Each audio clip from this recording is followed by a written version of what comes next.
What's going on, guys? It's Hi with Upper Left USA, and as you can see by the title of this video, I've sold my Sony A7R III and just picked up this Sony A7 III. And in this video, I want to share with you some of my thoughts and reasoning for making this transition, and hopefully help you out if you're trying to decide between one of these two cameras. So let's get into it.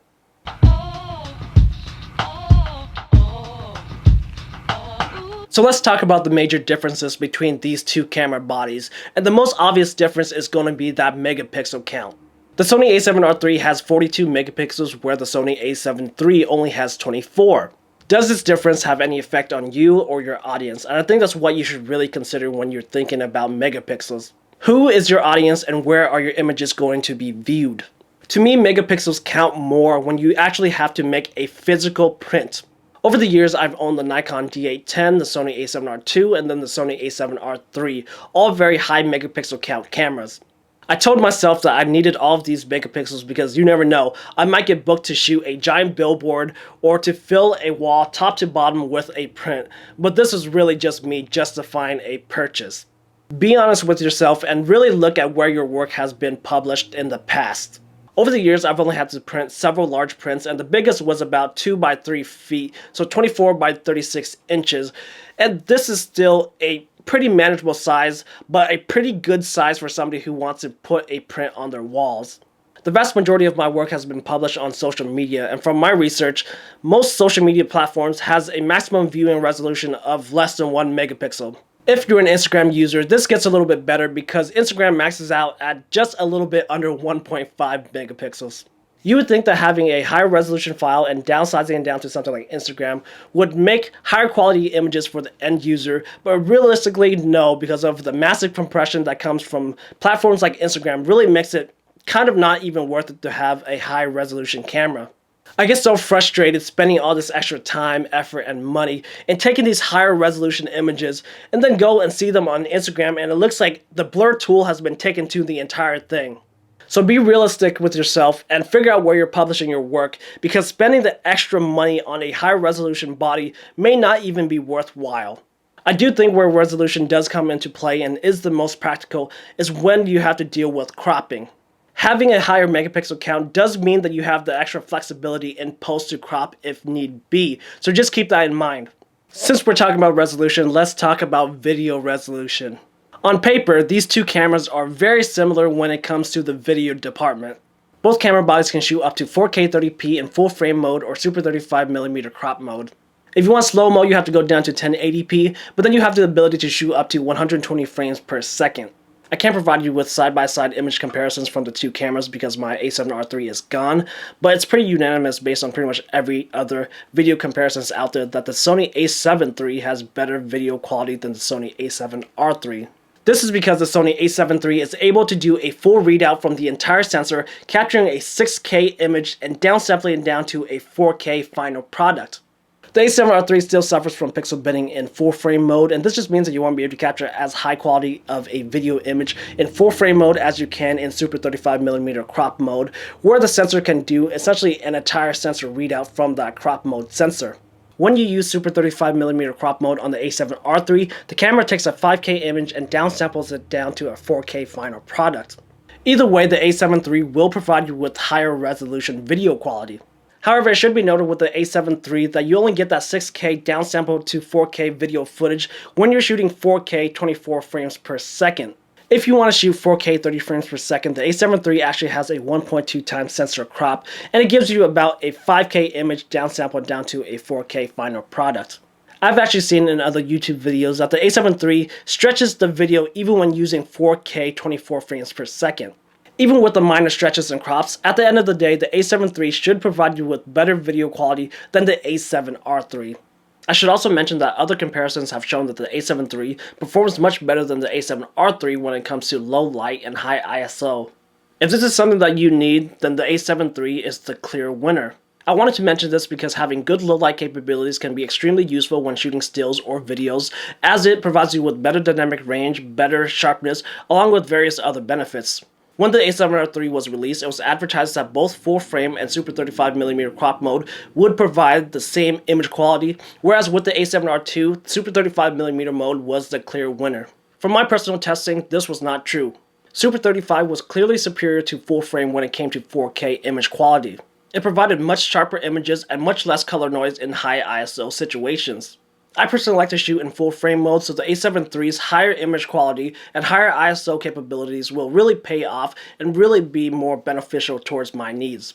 One source that greatly helped me in comparing the photo and video quality of the A7R III and the A7 III was DP Review.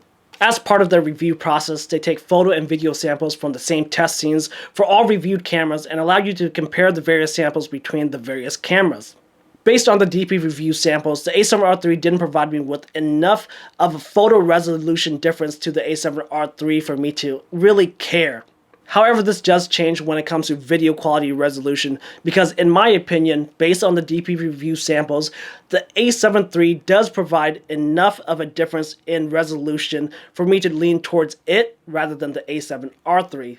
If you want to see an unbiased test comparing the photo and video resolution of these two cameras, I would highly suggest you checking out those DP review samples, and I'll include links down in the description below if you are interested in checking them out for yourself. One huge selling point for the A7 III is its great autofocus system that derived from the Sony A9. If you need just about the best autofocus system, then the A7 III is definitely the way to go. I want to mention that I had absolutely no problem with the A7R III's autofocus system. It's a huge upgrade from the A7R II that I've been using, and it works extremely well, but at the end of the day, the A7 III's autofocus system is better. For me, the better autofocusing system in the A7 III made absolutely no difference. A lot of my video work involves sitting in front of the camera and talking to it like I am right now, so it's not like I need the best autofocusing system in the world. I owned and used the Sony A7S II for several years, and that camera is not known for having a very good autofocusing system, and I made it work. So I'm not very worried about having the best autofocusing system in the world when it comes to video. I actually do a lot of manual focusing for both photos and videos, and this is where buying the A7 III really worried me. The A7 III actually has a lower resolution viewfinder and monitor than the A7R III. For someone who manually focuses, this just means that it's hard to verify whether or not you're actually in focus because the screen resolution isn't as high, and it's harder to just really see what you actually have. Using the manual focus assist to really punch in on a scene and verify whether or not it's actually in focus is really just not the same as it is on the A7R III because that camera has a higher resolution viewfinder and monitor. That being said, this hasn't really been a problem at all. Had I not known that the A7 III's viewfinder and monitor's resolution is actually lower than the A7R III's, I would have never been able to tell the difference. So if this is something that's been holding you back from buying the A7 III, I would highly recommend you to just really try the camera out for yourself because I really don't think it's that big of a deal. If you're a photographer, a possible appeal for the A7R III may be the ability to do pixel shift. This feature revolves around the idea of taking multiple images as the A7R III moves its sensor around and blending these images together to create one higher resolution image. I personally have never used pixel shift and probably never will because it requires your subject to be absolutely static. Any movement between the multiple images will result in a ghosting or blurry effect. I do not do product or still life photography, so I have really no use for this feature. However, if you do this kind of photography where your subject is absolutely static, pixel shift can be a great appeal.